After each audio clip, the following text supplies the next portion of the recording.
step aside. Official police business.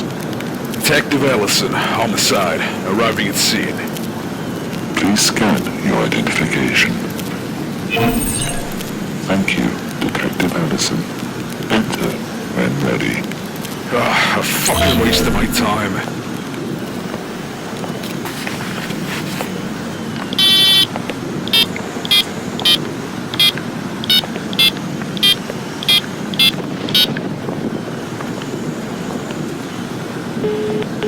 Answer your phone, you waste of space. Sorry, Ellison. You will be. Where the hell were you? Nowhere. I had my phone on silent. Oh, Christ on a bike, Ben. You're an analyst. Be a fucking professional. I'm sorry. You can make it up to me by doing your job. I'm walking up to a scene and I'll need you to look up whatever I ask you to, okay? Sure, I can do that. No, you will do that. I'm coming up to this scene now. Get yourself sorted. Yes, sir.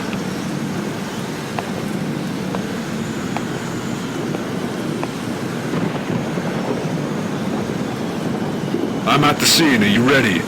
Yes, sir. I've switched on the stream. Tell me when you see it. Yes, sir.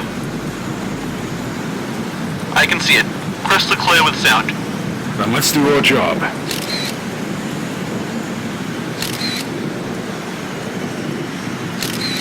The victim appears to be female, young, mid-20s. She's wearing a floral dress, cream. Dress is torn around the chest area as well as the arms, matching the areas where it appears the victim was cut and/or stabbed. Ben, can you confirm? It does appear that the victim was attacked with a weapon, most likely a knife, typical with the incidents that occur around this area. The marks upon first viewing show that the cuts were few but deep. These weren't marks made from a struggle. They weren't accidental. Nothing that would suggest a mugging or sexual assault gone wrong. The marks are intentional. She was attacked with the intention of injury, possibly death. Can you see what I see? 2 secs. Do you mean the tattoo? Yes, the tattoo. It doesn't look right.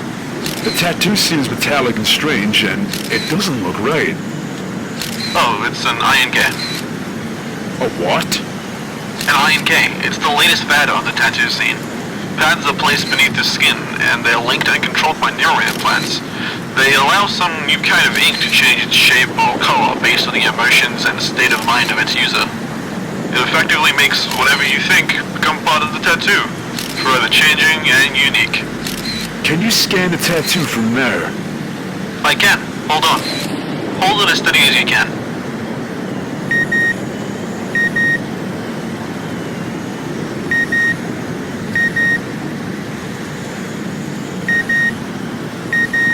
I've got it. It's going to take some time though. I'll do some digging for local tattoo parlors that include I.N.K as part of their services. I'll narrow it down from there. Fine. The victim's got more than one tattoo across her body, mostly under the dress. A few generic pieces, birds and flowers, an inspirational quote about faith, as well as one that reads as Sue and Mark, spelled S and U and M-A-R-C. It could be her name. I'd like you to run it. No need. The victim is Susan Dist, 28. She is an employee at I.N.K down in McDonald and Maud. I.N.K provides I.N.K as part of its services. She has got a profile on their official site that matches the victim's appearance. Good work. Now, we need to answer the question as to why she was attacked. We should look into the whereabouts of this Mark. Could be a witness or the attacker. Yeah, about that. I've took another look at the I.N.K on her profile. It shows Susan ISU having it done. The tattoo was meant to be of her partner Mark's face smiling, from the captions below the picture anyway.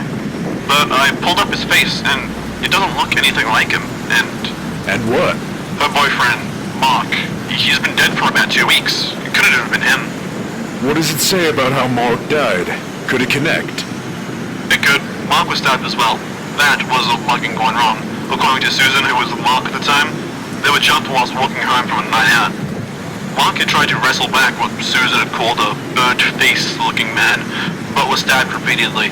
Medics pronounced him dead at the scene. Was the attacker caught? No, still at large. Stranger still is that the attacker went looking for Susan.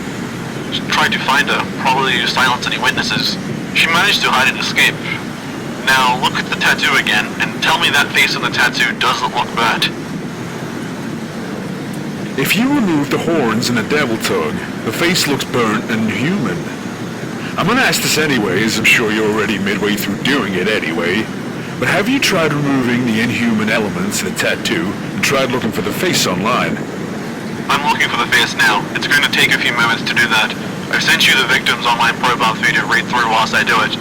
Maybe you can give us a clue as to why she was out here. It almost sounds like you're trying to tell me how to do my job, Ben. Not at all, sir. Good.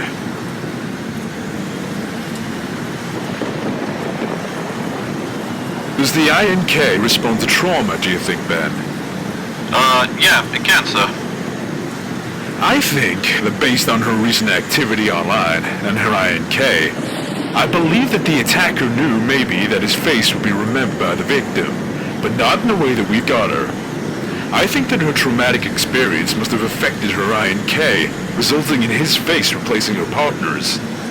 If the attacker had logged online for the victim in order to find her, and saw the I.N.K had captured her likeness, maybe it was the reason for the attack here. Maybe they'd finally found her. It's completely possible.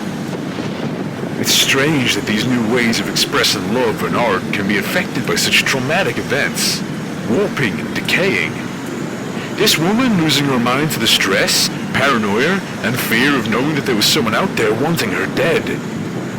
Why didn't she go to the police?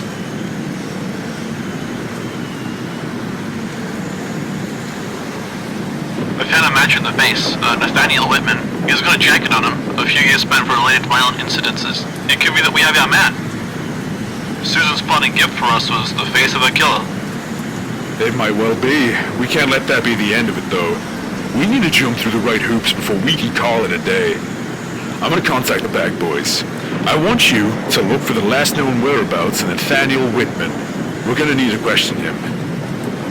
Yes, sir. Doing so now. Thank you, Susan. You might have just helped us catch the creep that did this to you. Rest well. You're at peace now.